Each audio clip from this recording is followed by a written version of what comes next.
Getting into fish keeping, guys, is like getting into a romantic relationship. Hahanap ka ng maganda, tapos mapapagastos ka. At pag hindi mo alam kung paano alagaan ang relasyon na ito, ikaw ang kawalan.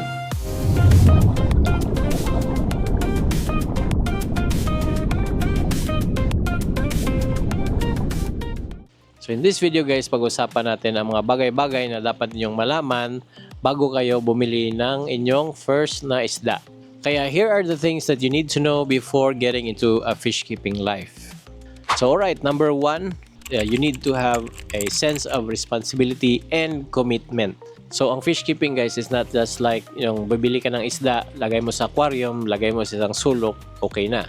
Hindi ganon. Kailangan mo talaga ng commitment para buhayin sila at alagaan sila at pakainin sila, linisin yung aquarium nila, and so on and so forth. So fish keeping is not really easy, so you need to have time and enough knowledge. So without the sense of responsibility and sense of commitment, you will not have the motivation, guys, to learn more about your fish. So just like any fish na gusto nyong alagaan, merong mga monster fish, may mga maliliit na fish lang, mga guppy, mga betta, meron ding mga goldfish. So swak-swak din yan, guys. Kasi yun nga, may mga bagay na dapat ninyong alamin para malaman din ninyo anong bagay na swak na isda para sa inyo.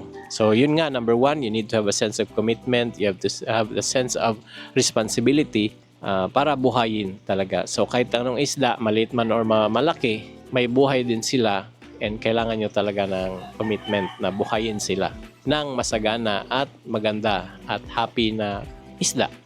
Alright, so next is time or oras. As a fish keeper, you need to have time sa mga isda ninyo. You need to understand na if you're a person na busy sa work, sa business, kung ano man yung pinagkabibisihan nyo, alamin nyo muna if mayroon pa ba kayong time para sa isda. Kasi baka pag uwi nyo, diretso kayo sa isda nyo, wala na kayong time sa family or asawa nyo, magkakaproblema talaga kayo. Meron kayong kalaban yan na misis. Hindi kayo makakauwi ng may dalang plastic sa bahay ninyo. Meron namang mga fish, guys, na hindi talaga demanding sa oras. Yung mga guppy, mga ganyan, mga maliliit lang. At pakunti-kunti lang yung mga quantity ng mga isda ninyo. So, hindi talaga sila ganyan ka-demanding. Unlike dito mga goldfish or mga monster fish na kailangan talaga i-water change araw-araw at pakainin araw-araw. May mga isda din na demanding. You have to know din, kailangan mo rin ng time para alamin at aralin ang mga kailangan nila. So, yun nga, if may marami kang time, pwede kang mag-goldfish kasi yun nga, kailangan mo mag-water change araw-araw, pakainin, alagaan, linisin ang kanilang mga tanks. And if you're a person na medyo busy ka, doon ka sa mga isda na hindi masyadong demanding sa oras ninyo. Alright, so number 3 is space.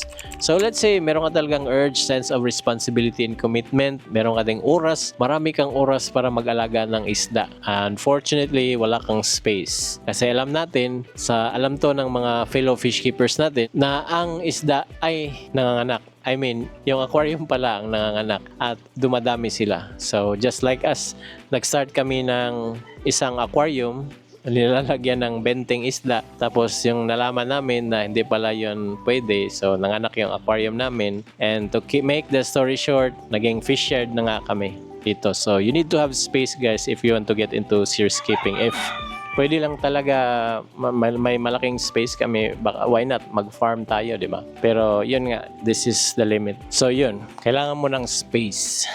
Alright, so number 4. You need to have a budget. Kasi pag wala kang budget, problema yun. Maybe you have enough sense of responsibility, gusto mo talagang mag-alaga, tapos meron kang oras, meron kang space, pero wala kang budget, patay tayo dyan. Kasi in fish keeping, guys, medyo demanding talaga to sa budget. Kasi of course, we have to buy fish food for the everyday feeding. And magdadagdag din sa utility bills natin sa water and also electricity kasi meron tayong water pumps, air pumps, mga ganon. Unless yung mga medyo maliliit na fishes, medyo hindi yung demanding sa mga ganyan, sa air pump and mga water pumps, nabubuhay lang yan sa, sa plants lang. Yun nga, so dapat alamin ninyo na anong kaya ninyong budget na ilaan sa inyong isda or sa alaga ninyo na isda. If konti lang, doon muna kayo sa mga medyo maliliit. If full-blown hobbyist talaga kayo, meron kayong budget, then maybe you go into high demand na mga fish. So that's really important guys kasi yun na nga, mayroon kang pambili ng potential, wala ka nang pambili ng brief ay pambili ng pagkain para sa kanila, papangit din yung mga isda ninyo. May stress lang sila, ikaw din may stress. So dalawa na kayo may stress, yung isda mo at saka ikaw. So it's very important to align with your budget talaga. Huwag yung ibili ng Misoho, yung pambili ng gatas ng iyong mga anak. Okay?